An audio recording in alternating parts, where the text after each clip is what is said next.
So, I was barred from knowing exactly what my father did until we had left. And it wasn't until a few months after I left. I was only ever told by my headmates to prevent me from ever going back to my father. Because in those early months I did want to go back. I wanted a family. I thought the whole thing would make him realize how badly he was treating us, and that he would do better. But, yeah. So, when I was considering that, my headmates, first they told me what happened, and then they showed me what happened, and that was horrific. To Robin, I am so sorry for how I treated you during that period. I was in denial. But it still wasn't fair of me. You know, at one point, I did truly love my father. At times, he was kind and encouraging. He was more involved than my mother. He was always less scheming than my other family members, but he was explosive. My father is often cruel, and I don't believe he actually loves anybody. And he loves what they do for him, what they represent, but not any person. I don't think he's capable of love. Not in the conventional sense at any rate. You know. So, when I say I miss my father, I mean I miss having a dad. My dad. But it's fairly common that abuse survivors miss their abusers. So I did a little bit of research. It's not super in depth, but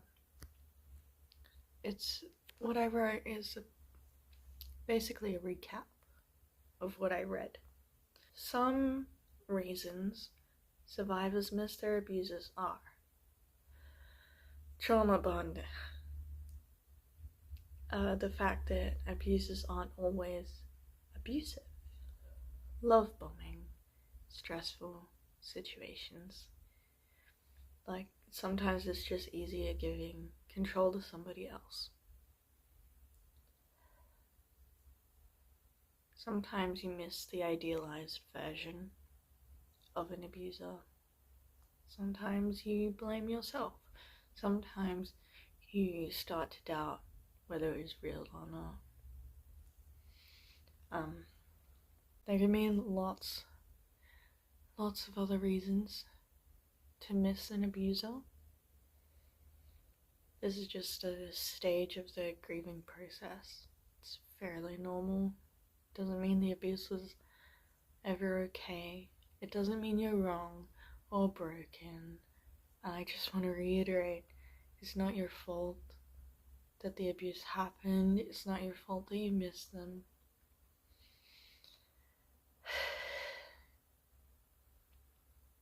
Having these complicated feelings doesn't make you less of a survivor. And I just want to note that there is no such thing as a perfect victim. You know, like, nothing in life is black or white. Yeah. So let's talk about what a trauma bond is. The trauma bond is created due to a cycle of abuse and positive reinforcement. After each instance of abuse, the abuser attempts to apologize and make up for the abuse, which can include love bombing, Uh, it is something that I personally experienced. Financial dependency and instability, homelessness, or psychological abuse can all be reasons victims return to their abuses. Fear, lack of support, trauma, bonds, children's safety, and religion are other reasons why abusers might go back.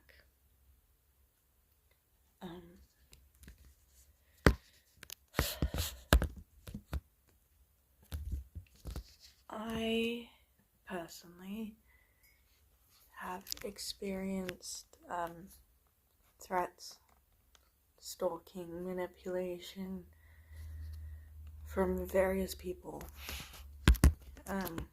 But the most compelling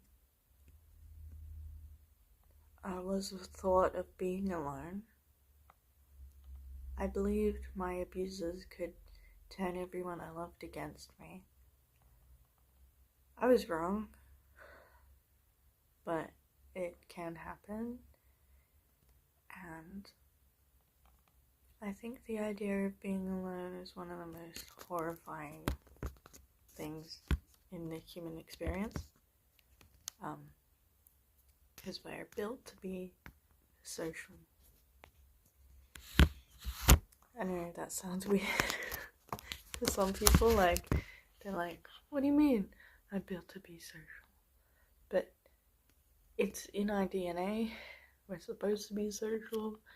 The idea of an abuser cutting you off completely from everyone is horrifying. I'm not sure how I was supposed to end this. But I do want to reiterate, none of this makes what happened okay. And you're valid. People love you. Maybe not the people who are supposed to love you, but people will love you anyway. It's hard. It's a scary world. Horrible things happen on the daily, but there's good things too. You know.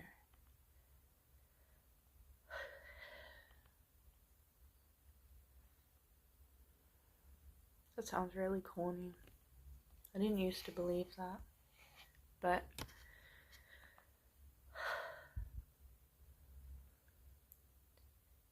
over time, you will find things that you love and people who are worth they're worth the journey, and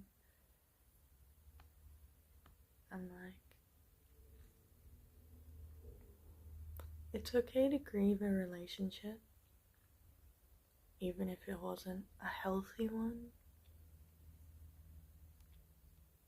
It's normal to miss people.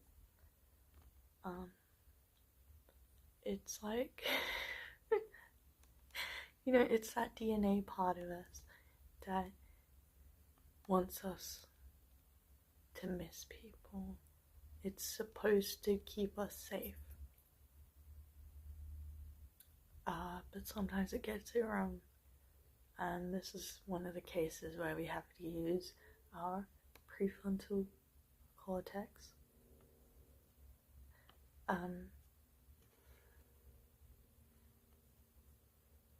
We have to use our prefrontal cortex to fight the instinct of returning.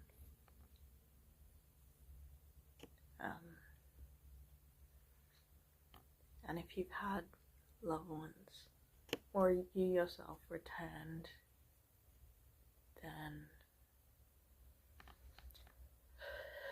it doesn't make the abuse okay. And I'm sorry that all the tactics worked on you, And I hope one day you get the strength to leave again and find hope, find love elsewhere. And with that, I'm just gonna say goodbye. Thanks for listening. Okay, bye.